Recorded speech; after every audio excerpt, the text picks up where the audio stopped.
দাবি করছি এই সন্দীপ ঘোষেদের মামলা সিবিআই সুপ্রিম কোর্টে আবেদন করে অন্য রাজ্যে নিয়ে যাক।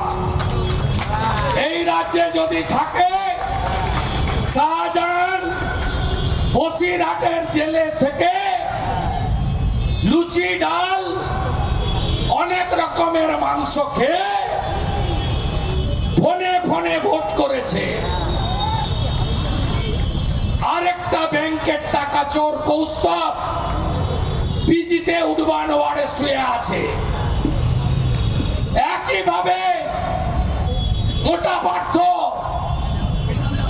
তিনিও কখনো বেলের শরবত, কখনো ডালপুরি, কখনো কচি পাঠার ঝোল খাচ্ছেন।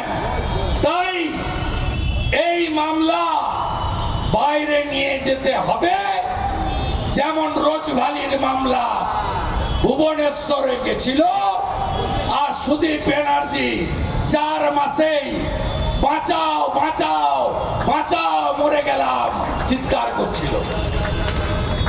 আমি দাবি করি প্রয়োজন হলে এলওপি ডাইরেক্টরকেও চিঠি লিখব, প্রয়োজন হলে নির্যাতিতার পরিবার তাকেও দাবি করার জন্য অনুরোধ করব। এই মামলার বিচার বাইরে হওয়া উচিত। এই পিশাচ নরখাদক বর্বর এদেরকে জানোয়ারের সঙ্গে তুলনা করলে পশুকেও অপমান করা হবে।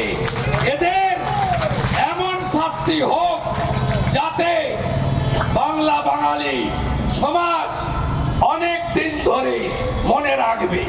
আগামীকাল চিকিৎসক সমাজ আন্দোলনের মূল সংগঠক ডক্টরদের ফোরাম রাত্রি 9টা থেকে 10টা একটা কর্মসূচির ডাক দিয়েছে।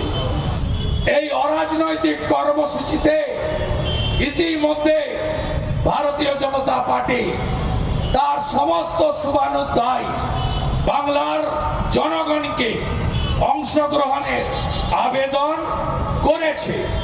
আমি আপনাদের আগামীকালের এই কর্মসূচিকে সফল করার জন্য আবেদন করব এবং বন্ধ রেখে ঘরের আলো রাজ্য জুড়ে প্রদীপ জ্বালো এই কর্মসূচি। আমি বলছি আপনারা আমার সঙ্গে গলা মেলান। বন্ধ রেখে ঘরের আলো রাজ্য জুড়ে প্রদীপ জ্বালো। বন্ধ রেখে ঘরের আলো রাজ্য জুড়ে প্রদীপ জ্বালো। বন্ধ